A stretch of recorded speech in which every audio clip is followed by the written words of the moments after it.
So here we are at 525 East High Street, right across from Pottstown Public Library. Wheels in Motion is the place. Used to be a Chevy dealer for a long time. We've been at this location for 5 years, and this year we celebrate our 40th year in business.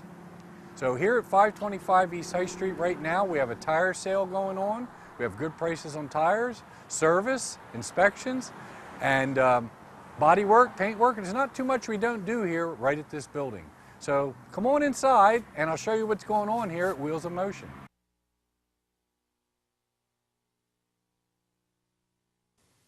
So here we are in the showroom of Wheels in Motion at 525 East High Street. You can see we sell a lot of products for your car, detailing stuff, wiper blades, accessories. WeatherTech is one of our big lines, and the advantage of buying from us is you don't pay any shipping, which usually saves you about $15. So if you need WeatherTech, come see us. If we don't have them in stock, we can get them within a few days here at Wheels in Motion. The other thing we do is we sell cars on consignment. We have 2 cars in here now that are new to the show. This would be a 2017 Camaro with only 8,800 miles on it. It's a turbocharged 4-cylinder, 275 horsepower, 8-speed automatic, and believe me, it flies. Don't let the 4-cylinder fool you. It's priced below Kelley Blue Book and below what other dealers are asking. So if you know anyone looking for a really nice 2017 Camaro, now's your chance to get one. So this is a 2001 Toyota 4Runner in excellent condition. The customer spent money here with us doing service work, 4 brand new tires, WeatherTech seat covers, had it detailed. It's in very good shape, 157,000 miles, but very, very clean, and these things last for a long time. So if you know anyone looking for a really nice 01 4-wheel drive Toyota 4Runner, send them down to Wheels in Motion. The price is $66.50, and it is a little negotiable. So if you know someone that needs this type of vehicle, tell them where it's at. So here at Wheels in Motion, we do all types of automotive and truck accessories. One of our big sellers is Truxedo. That's a car or a truck tonneau cover, and we do a lot of wheels. We have some display wheels here. We have books. You can actually go online and fit the wheel to your car and see what it looks like. So right now, like I said, we have a tire sale going on. Check us out. Our prices are really good, and it's all inclusive. Mounting, balancing, getting rid of your old tires is all included in the price. So if you need wheels and tires, stop in at Wheels in Motion and get a price. You know, spring is here, so you got to doll up your car for the summer. There's not too much we don't do here at Wheels in Motion. Some of the stuff we cannot do, you have to go to the dealers, but a lot of it we can do right here at a cheaper price. And the biggest thing we have that nobody else has is a 3-year, 36,000-mile warranty on parts and labor, and it's nationwide. Meaning that if we do a repair and you go to Florida, you go to California, you go anywhere, there's a TechNet garage, they replace it for free, parts and labor. Nobody else is doing that except Wheels in Motion.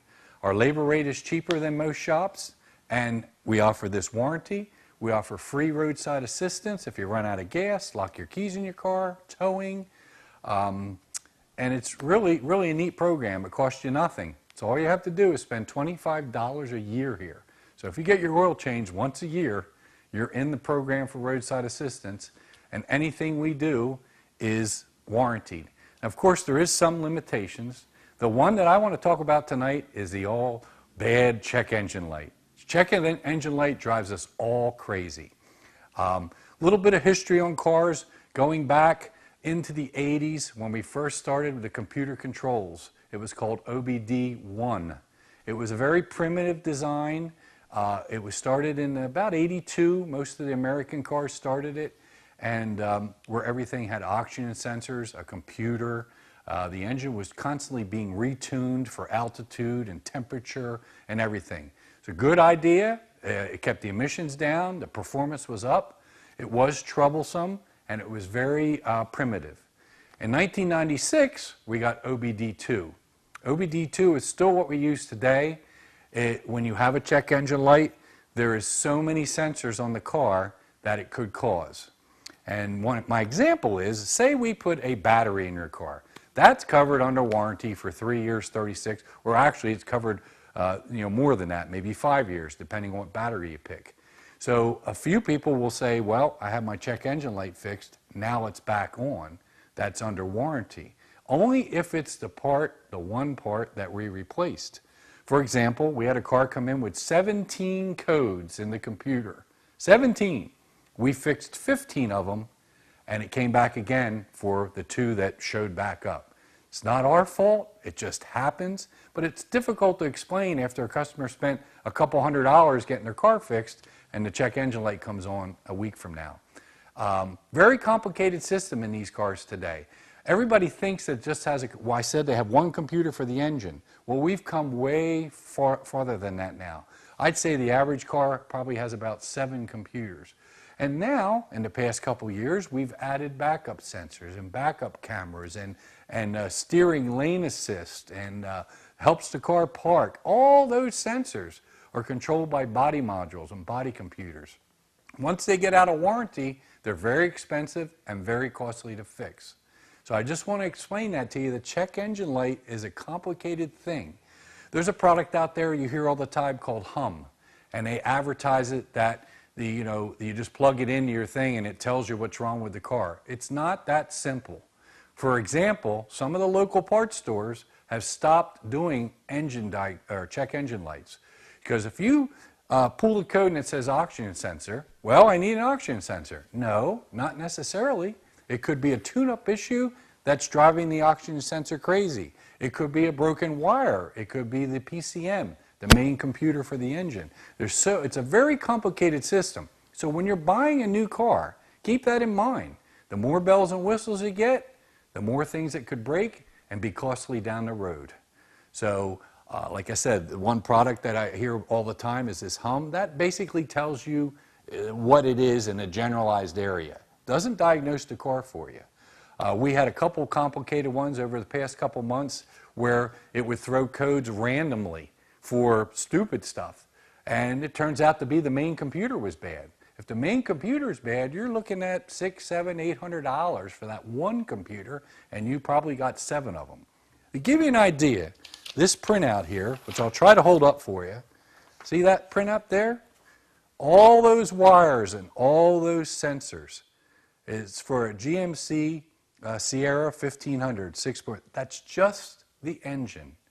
Even the power windows today are computer controlled. They have modules, they have memory, they have auto up, auto down. All that's controlled by a computer. In the old days, you had a switch and a wire and a motor. It's not like that anymore. So look at that. Look at just the engine. That doesn't control the windows, the climate control, the ABS, and all the other things that we have on most modern cars. And we subscribe each month to a program that shows us the diagram for your power windows or the diagram for your ABS. And this is one of the printouts that we printed out. Just wanted to show you. Pretty common vehicle. Everybody has, a lot of people have the GMC pickup. And look at that just for the engine. It's unbelievable. So when a car comes in for collision repair, what we do now, 2013 and newer, we give it a health report. Means that when the car comes in, we scan it and you'll see no codes, everything's clean. And then over here, there was one code, and that was related to the accident, and we took care of that. So they're called health reports. When the car comes in, we print it. When the car leaves, we print it, and showing that it was fixed. What happens sometimes is, customer will get their car fixed, it was hitting the back end, and then they'll come back a month later when their check engine light's on or the ABS's light's on, and they try to relate it to the accident, and it usually isn't. And we have the reports to show that, hey, this came in. It even gets to the point where there's a time stamp. So it'll tell you that the backup camera broke in December, where the accident didn't happen until March. So it's not related. But these are the things we deal with every day. It's hard to keep that check engine light out. It's hard to keep all the systems functioning, but we have the equipment, we have the scan tools, and Colin, as everybody knows, is the guy that really knows how these systems work. So just a little bit on the check engine light and and the computer controls that are in today's cars. So if you didn't see last month's show or last year's show, you can go on the internet to the PCTV network and watch all the episodes of Car Stories. If you have customers or friends or family that are out of the viewing area of Pottstown Comcast, you can also tell them, go to the website and go to YouTube and Google Car Stories, and you'll see all my shows. And if you've been watching, Eastwood is one of our sponsors, and Eastwood has a couple new products I want to show you tonight. This one is a color light, okay? And that bulb right there is used to match paint, so that when I'm painting the car in the back, I can tell the difference. This is a natural light. A fluorescent light's different than sunlight. A spotlight is different than an LED light. This is a color-corrected light from Eastwood, and it's very affordable. And it also has a flashlight. It has magnets on it. It swivels. Very nice product that they just came out with. There it is. It's called the Solar Flare. And I should have looked up the price on it, but the price is very affordable. I believe it's $40 or $50. The 3M light that we had for years, okay, is $500. This is what we use, same concept of getting the light on the paint when I hold a chip up to it. So you don't want to spend that when you can go to Eastwood and buy that little light for, very cheap price. Another thing they have is a very affordable $19.99 battery maintainer. If your car's sitting over the winter, or your snowmobile or your motorcycle or anything you want to keep a battery charged, it's a very affordable battery tender. And then another product that I like to use here is this Diamond Clear. This clear is meant to go over bare metal. So if something's natural on a restored car, you can put this over it and it lasts quite a long time. Eventually, if it's in a damp environment, it might rust under the clear, but it takes years. So very nice product for using like on the intake manifolds and drive shafts, stuff that the car where you don't want to paint, alternators, things like that. So Eastwood. They're up on Shoemaker Road right here in Pottstown. So if you need any paint, any tools, go see Eastwood. They'll take care of you. Tell them that Mike at Car Stories and Wheels of Motion sent you. And be surprised what they have right there in stock in that store. So each month I do different segments of the show, and I'm so glad that people bring me stuff to put on the show. This one was brought in last month. This is a perfect circle Pennsburg Auto Parts mechanic's hat. Check it out. And I'm going to say that's probably 40s, 1940s, I'm guessing. But this is a mechanic's hat that they put in their head so when they're working on cars, grease and oil wouldn't get. And you'll see a lot of old mechanics, if they have a baseball cap, they'll cut the brim off. Because when you're working under a car, you're constantly bumping in, the brims bumping into a wheel or bumping into the tie rods or something. So that was the idea of a mechanic's hat, no brim. But really cool piece that's in perfect shape for being, 70 years old. Another item a customer brought in that watches the show all the time, when he was in college, he actually got to see and touch the first Cobra, the 1962 Shelby Cobra. There's a picture of it at a show. I believe it's in Las Vegas. Look at the GT350 Mustang behind it. That's, I believe, the one that sold for like $5.5 million recently. That was Carroll Shelby's first Cobra, the one that he drove and spent a lot of time developing. So really cool that people bring this stuff in. Makes our show better, and I always learn, always learn something.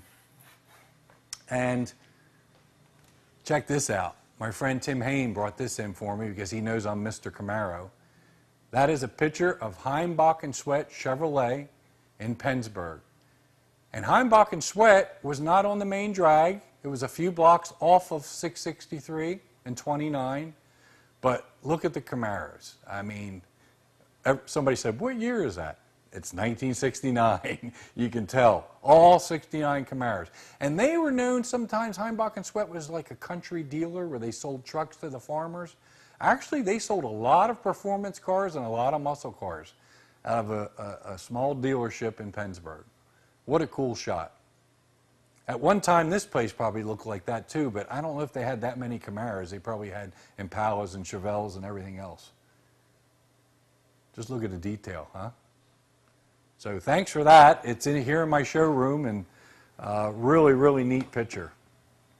So if everybody didn't know, last month was my birthday. They had a surprise birthday party at Red Horse over at Ludwig Motors, which I've talked about before, which is now a car club and a place for car shows and events. They had my birthday party there, and somebody gave me this back in 1959. It's just amazing. Like, a new home was $18,500. Medium household income was $5,000. A stamp was 4 cents. A gallon of gas was a quarter. A dozen eggs was 79 cents. A gallon of milk was $1. Dwight Eisenhower was the president. World population is 3 billion. And it's just neat to read some of that stuff because it was a lot different than now when the prices are sky high. The average house is probably $300,000 compared to 18. But cool piece. And everybody knows I collect memorabilia, and I have some really cool Kaiser stuff here. This is to measure flour or measure sugar, Kaiser Chevrolet. And someone brought this in for me, this Kaiser Chevrolet can opener.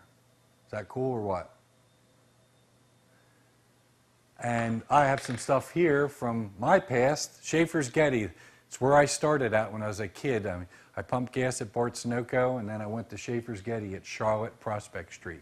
That's from my collection that I've had laying around here, and I thought it would be neat to show, ice scrapers.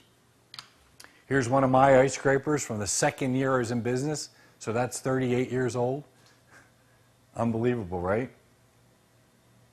And then some other local businesses in town. Here's a reproduction of a card from the Treat, which is up in Stowe. Now it's a used car lot, but that was the drive-in that you drive up and order food outside and they bring it to you, the Treat. And the other one I have is Gino's. Gino's is a few blocks down. Right now it's From Electric. That was Gino's Kentucky Fried Chicken. Another hangout for the motorheads that cruise Pottstown. But the cards are really cool. I have them in my display case. So just some cool things that I like to collect, other people like to collect, and I'm glad they shared them with me. They were brought in by a customer too and a viewer. A flyer that I picked up, if you weren't aware, I'm sure you were, about the Colebrookdale Railroad. Really cool. It goes from here to Boyertown. The prices are reasonable, and they have a bunch of events slated here. Of course, Christmas and different Valentine's Day. So check it out on their website and take a ride on an old steam train from here to Boyertown. So that's just some of the stuff there. Last month's show, I showed you the Chevelles. A lot of people liked that because I talked about numbers. People didn't realize about the numbers. So I was at a local flea market and I picked up some stuff. 68 Chevrolet Mission Control System. Very knowledgeable. I mean, very informative. Very good to read. It explains how a smog pump worked, and it was required by 1968, 1969 that all cars have a smog pump. Basically, it pumped air into the cylinders and reduced the hydrocarbons. Or did it?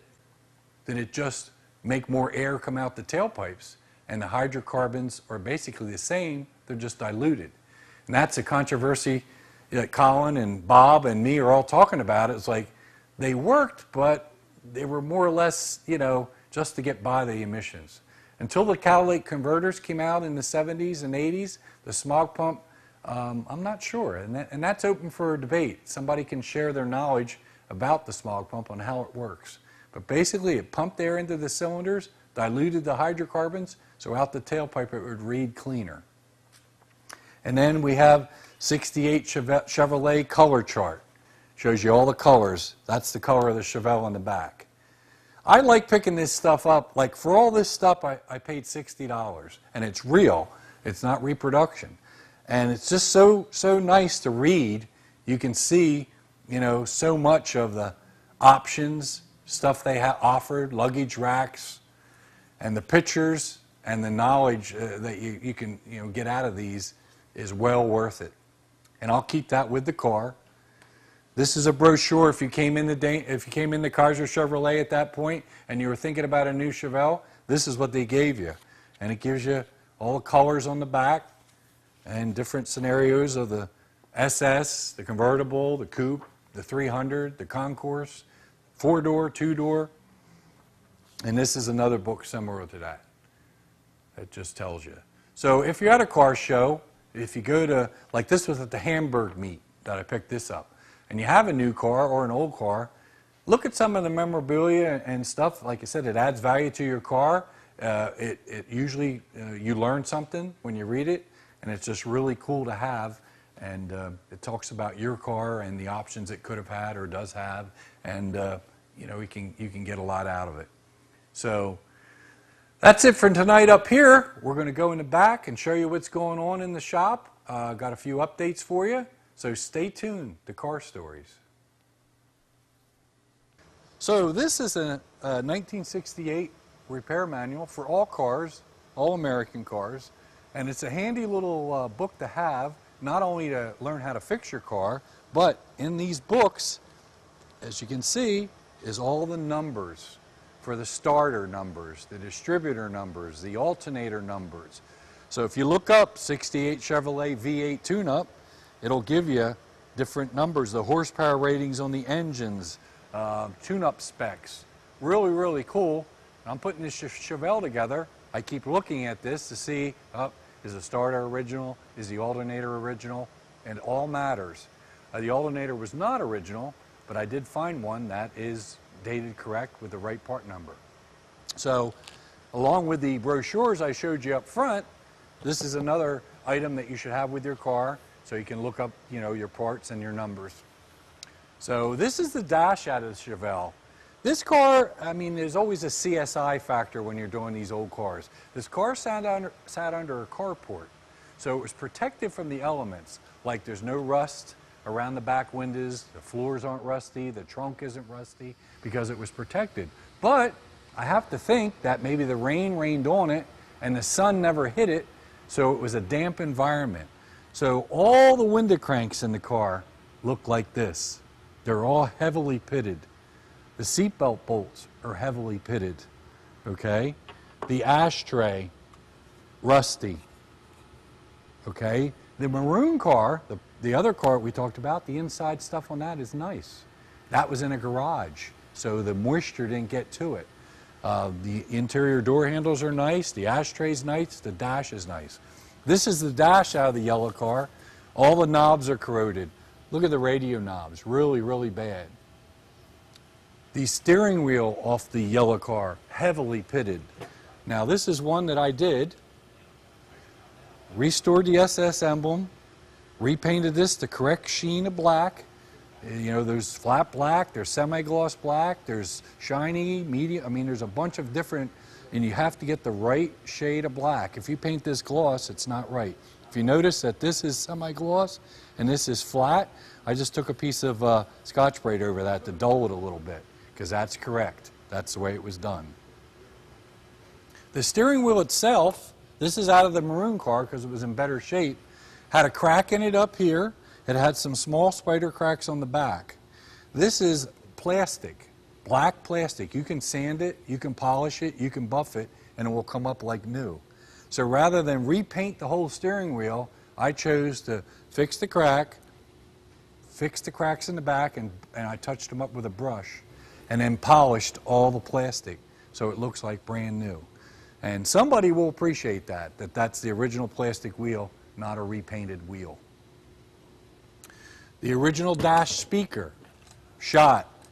So again, on any other car, you would just go get a speaker and put a speaker in. Not on this car. There's a company out there that recones them. So it's the original numbers, it's the original date, it's the original wire, and they'll put new paper in it and a new voice cone. Cost about $60. It's well worth it. Save the original speaker. This is all the stuff that makes the car, that valuable. So when you're going to spend big money on a car, if you don't analyze everything and look at all the pieces, you could make a big mistake and pay too much. But if you look at a car like this Chevelle when it's done and see the detail of the steering wheel and the original speaker and getting the right numbers, that's what makes it, the valuable car. So come on over, I'll show you what's going on under the hood inside of the 68 Chevelle project. So here's the correct alternator for a 68 Chevelle 396 375 horse. There's the part number and there's the date. Now it's a little early, it's a 1967 October date, but that's okay because these alternators were made in batches and they sat on the shelf. So the car was built in May, there's your date, there's your part number, 37 amp. Now there was many 37 amp part numbers, but this is the correct one, the 814 with the deep groove pulley so that the belt wouldn't fly off. It's different than a Z28. This pulley is about a 1/4 inch smaller in diameter. The Z28's a little bit bigger. So I was lucky enough to find that. Wasn't cheap, but it matches the car. It's got to go there. Another thing we did to the Chevelle, last month you did not see a smog pump on it. That was missing. That's this unit. I put the smog pump on it, did not restore it, so it matches the engine. Again, the date code is beautiful. It's a February date code, which is great for this car. And it was off of a Nova, which is the same. The guy took it off in 1968 and put it under the workbench, and it's been there ever since. And I was lucky enough to get it and put it on this car. It's got the correct washer, the correct bolt, the correct pulley. Everything is right about that. I did not locate correct clamps yet. These style clamps, I got to find 3 of them. So smog pump, again, is on the car, adds value, and it needs to be there. Everything else on the engine except the carburetor. The carburetor is the right carburetor, but it's a newer one. It's not from 68. But the water pump is not correct, but I have one of them coming with the dates on it. And when I'm all done, this thing will be all lined up, and I'll document everything that I've done so you know what's original and what I added to it to make it original. So here's the dashboard of the Chevelle. I ripped it out and started taping it up, sanding it, painting it. Again, that's the perfect sheen. It's not too shiny, it's not too flat. That looks good. I cleaned up the original shifter. I put the white back here in the shifter ball, and I'm going to start cleaning up the wiring. And you can even see in here, look how heavily everything's rusted. The gauge bezel is rusty. The door handle's rusty. Not bad rust. It's not rusted through, but again, the damp environment really took its toll on, some of the components inside the car. The clutch pedals are rusty. So I'll sand them all up and paint them up. And Joe Somniks is doing the seats right now, and then it'll get the headliner put in it, and it'll go back together. So it takes a lot of work, and it's hard sometimes when people ask the price because you never know what you're going to run into once you tear them this far apart. And a lot of the stuff, you just have to pay if you want to do the car right. So wait till it's done, though. We'll be cruising this summer. It won't be painted, but the interior will be done. Okay, so that's another episode of Car Stories. Thanks for tuning in. If you have a car story or any memorabilia, make sure you get in contact with me, and I'll put you on the show or your memorabilia on the show, because that's what makes it fun. So thanks a lot. I hope to see you next month with another car story on PCTV.